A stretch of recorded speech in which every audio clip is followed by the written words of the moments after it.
Good morning and welcome back to the Broadcast Retirement Network. I'm Jeff Snyder. This is BRN Weekly for Saturday, March 13th, 2021. And our top story this week, Japan keeps its foreign visitor ban in light of new COVID variants. Well, joining me now to discuss this and a lot more is Dr. Kenji Chida. He's an educator and researcher based in Okayama, Japan. Kenji, great to see you as always. Thanks so much for joining us on the program this morning. Great to be here, Jeff. Thanks for having me again. Yeah, it's great to talk to you. And look, I immediately thought of you. We had a great show with Jeanette Castellano-McGee from AAA talking at a very high level about travel. And one of the things that she mentioned was international travel. And there are parts of the world that are not yet open and not allowing not only Americans, but other foreign nationals to visit their country. And one such country is Japan. You're in Japan. What's your sense for, one, the reaction to COVID? How are people doing? And then two, this kind of ban, if you will, of foreign travelers to the country? Well, yeah, the travel ban has been in effect since really towards the beginning of 2020. So from, I would say, around March, you saw a complete stop in inbound travel from abroad, of course. And even before that, you started to see cancellations where people saw that they weren't going to be able to have the kind of trip they wanted or they were looking forward to. So people started to cancel, and you started to see a lot of cancellations, particularly from China, which is a country where most international visitors come from when they come to visit Japan. So it's been going on since then, and it hasn't been eased up in any way except for it actually became a total travel ban or entry for foreign travelers for tourism until last fall of 2020. When the government decided to relax it somewhat to allow residents and visa holders to enter Japan, long-term residents, visa holders to enter who happen to be foreign residents.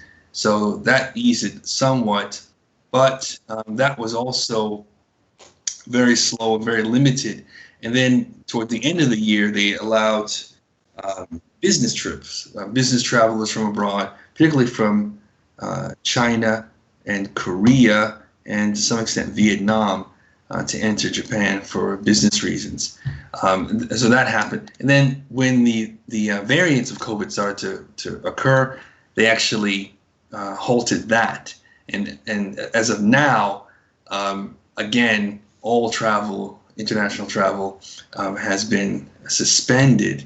Although they're talking about now lifting it to allow Olympic-related travel, so people, teams, athletes, and people supporting their efforts to be able to enter Japan at low numbers, something like 1,000 to 2,000 people a day, starting soon because they're trying to prepare for the Olympics right now. Yeah, and I was going to ask you that I was thinking about the Olympics as you were talking. What about all these athletes? So these restrictions really are for the general population, people who are business people, tourists, people can't come to Japan. And I want to talk to you in a second about, because you do a lot of research and had done a lot of research in the travel industry, but they are going to allow some of these Olympic athletes in because your country is a host country this year for the Olympics. So that's scheduled to begin. I think the torch relay, if I'm not mistaken, is like March 21st. Right. So they're supposed to be essentially now allowing athletes to enter in Japan. Whether they've actually done that yet, I'm not quite sure. But it's supposed, as of March, they're supposed to allow athletes in March, and of course their teams and their supporting crew with them as well. And the idea is that as the Olympics, well, in the run-up to the Olympics, that some people associated with these teams will be allowed in, but it won't be necessarily tourists allowed in. Although there has been some talk about allowing a capped number of tourists to enter Japan starting in, say, June, which I guess when the Olympic Games would actually officially start around that time, to have maybe 1,000 to 2,000 people a day be able to enter and follow the coronavirus prevention protocols, which include PCR test before you leave, PCR test when you arrive, and some type of quarantine. Yeah. Now, as I said prior, and I've known you for a long time, you've done a lot of research and work in the tourism field. Obviously, tourism is a big part of any country's economy, especially you alluded to China. A lot of Chinese come to Japan. Japan's obviously beautiful, historic, although I've not been there. I've seen pictures. But what does this mean to the travel industry in general? How is the travel industry? Is the travel industry as decimated as it had been in the States, in the U.S., and in other parts of the world? And can they do anything? Can people travel between places in Japan? Well, I mean, decimated, unfortunately, is probably the right word for it, because if you look at the statistics, and I've seen the statistics from JNTO, which is the Japan National Travel Organization, or National Tourism Organization, they have said that the number of tourists from abroad decreased by 87% in 2020. So 87% decrease 2020, and just in the month of December of 2020, there was actually 97% decrease compared to the previous year, which you're looking at 2019. I mean, they had predicted that in 2020 there would be 40 million foreign tourists, and there were only about 4 million. And most of those 4 million were business-related travelers, people coming to arrange business meetings, to arrange trade deals, exchange of goods and services, and things like arranging maintenance of their factories in whatever country, that kind of thing. So that's what that was really, and maybe overseas workers coming to Japan. And as far as the local tourism, it's been allowed. There hasn't been a complete lockdown in Japan, so you've been able to, unlike some countries, to actually leave your prefecture, or put in U.S. terms, travel out of state. You could do that, but people were reluctant to do that. Ordinary people were reluctant to do that. So people didn't. They weren't going to the spas. They weren't going to the hotels and the usual places they would go during the summer, during the set vacation periods like Golden Week or the Bon Holiday in summer. People weren't traveling. So in all shapes and forms, I mean, the domestic travel industry is also taking a huge hit. It's pretty much in the same boat as the international, and they sort of mirror each other in a way. They're the same companies more or less engaging in both, and they've lost every aspect of their income, domestic and international. Thanks, Kenji. Great to see you. Thanks for sharing your perspective. And when we come back, we'll take a look at some of our best segments for the week. You're going to want to stay tuned right here on BRN Weekly.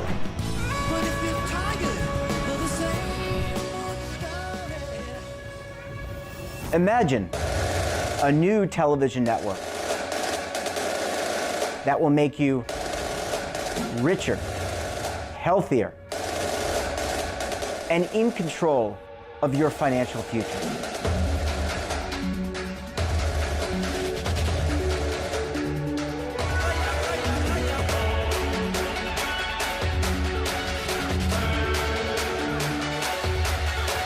This network is for the policewoman in Nashville, Tennessee, the baker in Dubuque, Iowa, the teacher in Lexington, Kentucky. We want to make the idea of savings and retirement culturally relevant. But what do you see as a defining issue of the midterms, especially for the smaller businesses? I mean, they are the lifeblood of the American economy.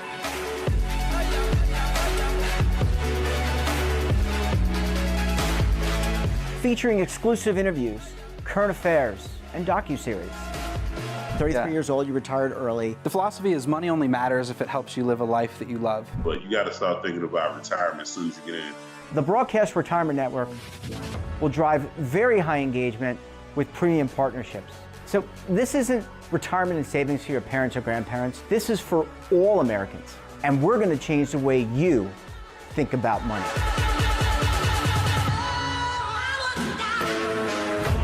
Welcome to the next frontier of retirement and savings. This is BRN, the Broadcast Retirement Network. Are you stuck with a low credit score? A credit report and score that's causing you to be denied credit or pay higher interest rates than others for the same things? Then do what Terrence did and call Credit Repaired for your free credit evaluation to help restore your credit. I started thinking about buying a new house, and my score wasn't where I needed it to be. I called and spoke with one of the representatives, and we just had a good conversation, and I liked what he was saying. Just one call for his free credit evaluation was all it took to start back on the track to repairing his credit. I'm seeing the deletions and I'm getting the report, so I know something's being done. It does make a difference to me. All it takes is one call to get started. Credit Repair has given me a second chance to have a better credit score. Don't let a low credit score hold you back another day. Do what Terrence did and make the call for your free credit evaluation. Call 800-819-4152. That's 800-819-4152. Again, 800-819-4152. Welcome back. On Monday, I sat down with KBST&M's CPA Michael Berman to discuss 2020 tax filing hacks. Let's take a look. So there's definitely been some added complexities that have been in 2020 due to the pandemic. There's been a lot of people that may have lost their job, been furloughed, had maybe opportunities where they needed to get gig type works where they're just trying to get some part-time work to get by. They may have also been receiving unemployment compensation that they were possibly not even aware that that's actually a taxable event for tax purposes. So there's definitely been some new nuances that weren't necessarily as much of an issue in the past. So right now, as it stands, it is taxable for federal purposes.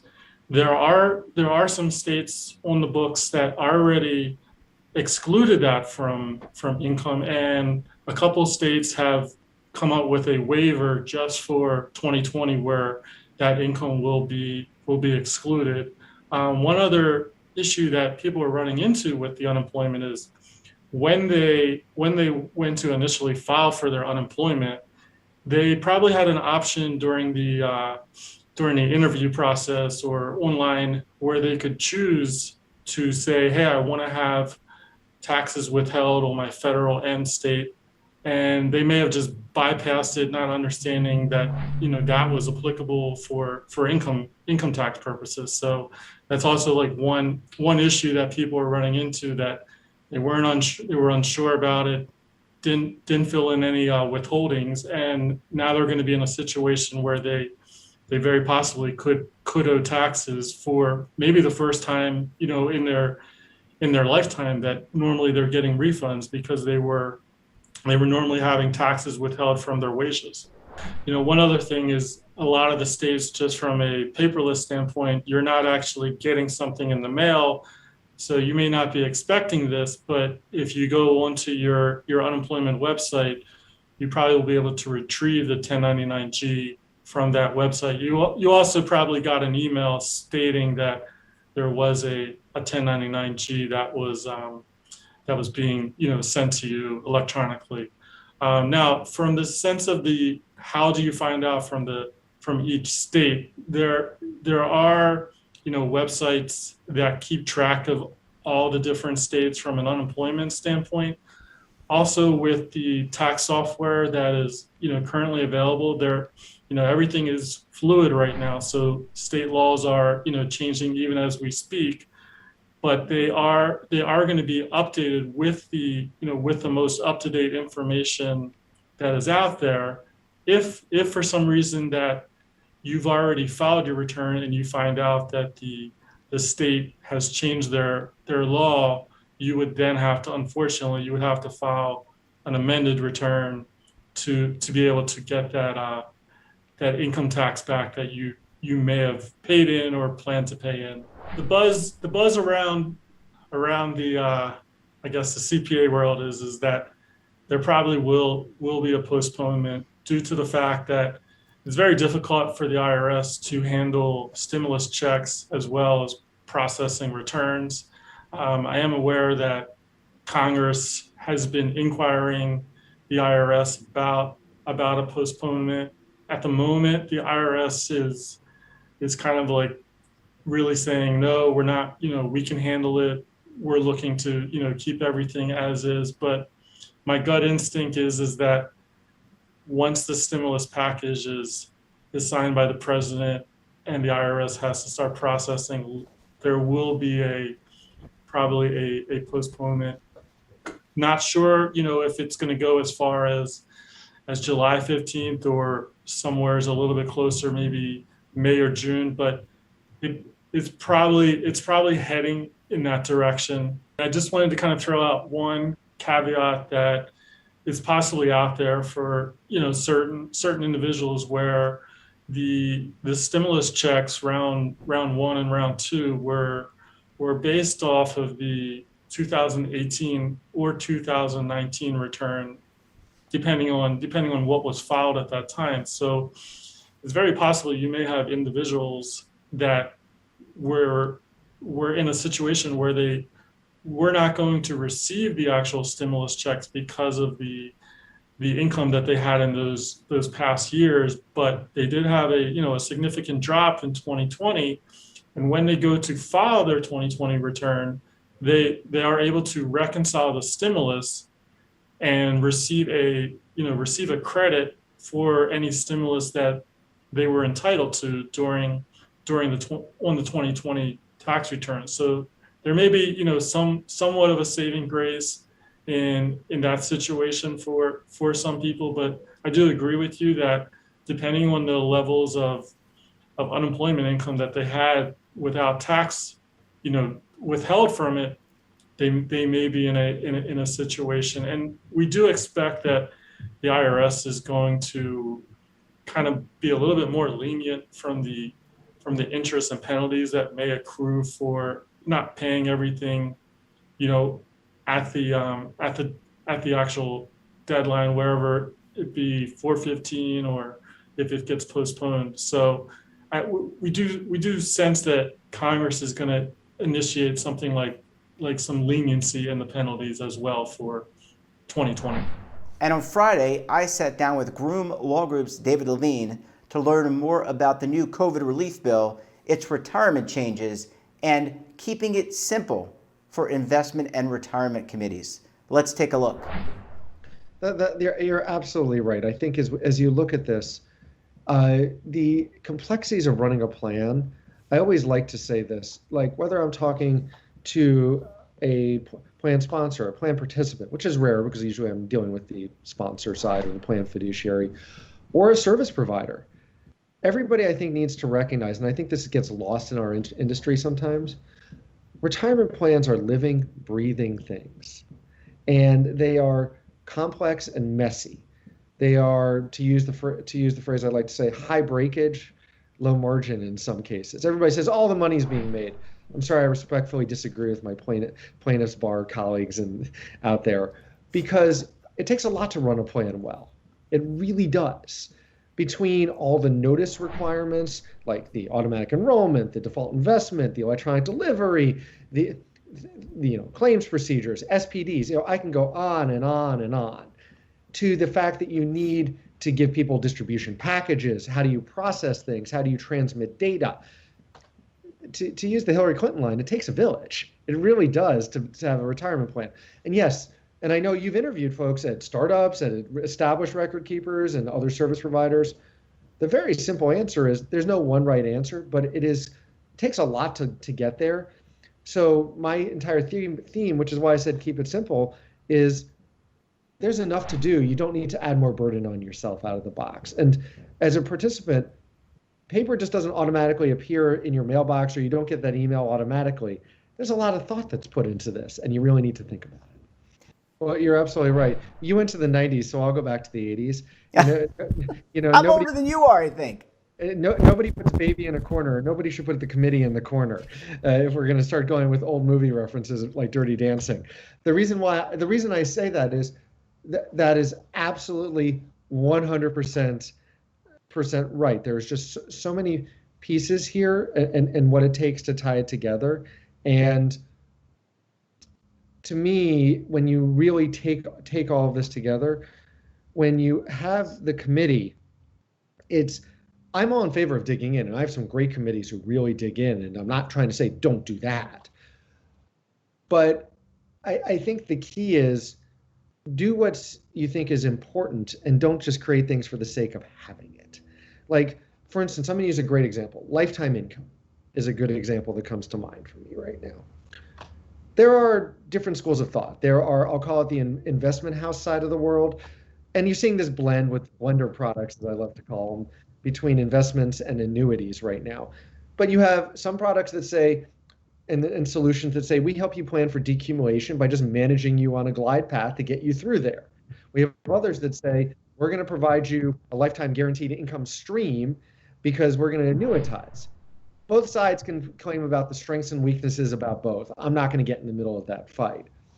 But if you're worried about decumulation phase and retire in place, RIP type of issues with your folks not retiring because they think they're going to run out of money, maybe that's good for you. It's innovative. It's leading edge for a lot of folks, but there's nothing wrong with focusing on that. And actually, it's a great thing to focus on. But if that's the case, do you need to be setting together a policy about how you do education for people when you already have a process for reviewing it? Is that the optimal use of your time, or is it just going to create more challenges for you as you go forward? Again, I sound when we're talking like I'm anti this or that. The answer is I have my biases, but I also don't think that if you're going to do that, these things are fine. It's about focusing on your priorities, but remembering the things that you're actually required to do are limited. That's why Kevin and I on our segment sometimes, Jeff, we really go off on missing participants. The next one we really intend to be deep on, and you know this, is cybersecurity. Yep. Like, we appreciate the Department of Labor putting out guidance on missing participants. Problem is, it's not formally binding guidance. It's not formally issued. There was no notice and comment. And bluntly, we disagree with some of these things in there because we think that they also run directly into a brick wall of some of the other things we face. The brick wall on the other side is the DOL is going to be at some point coming out with guidance. They've been talking about it on cybersecurity and privacy types of things, and their view on that. And if they do it the same way they did missing participants, where they say this is our view, but it's not formally promulgated, security spans way more than benefits. There's the tech things, there's the SEC, there's the FTC, there's the state laws. I get very nervous when the DOL comes out with sort of things they say are best practices or prescriptive at this moment, because it's not keeping it simple. I understand people should have a process, but ERISA doesn't require you to do all these things. Yes, you want to protect things. I'm not arguing that you think about these things, but it gets into that type of discussion about how weedy does weedy need to be. And this is a voluntary system. So we'd want people not to be able to do this in a way, if you're on a committee, it's really focusing on how do you address things but not let it become all-consuming. And that wraps up this episode of BRN Weekly. Have a topic of interest, someone you think we should talk to, then drop us a line. And don't forget, for all the information in retirement markets, technology, personal finance, so much more, all in one place, check out our daily newsletter, The Morning Pulse, or our website. We're back again tomorrow for BRN Sunday. I'll be joined by members of the media, academia, and financial services as we analyze all the news. So until then, I'm Jeff Snyder. Stay safe, keep on saving, and don't forget, roll with the changes.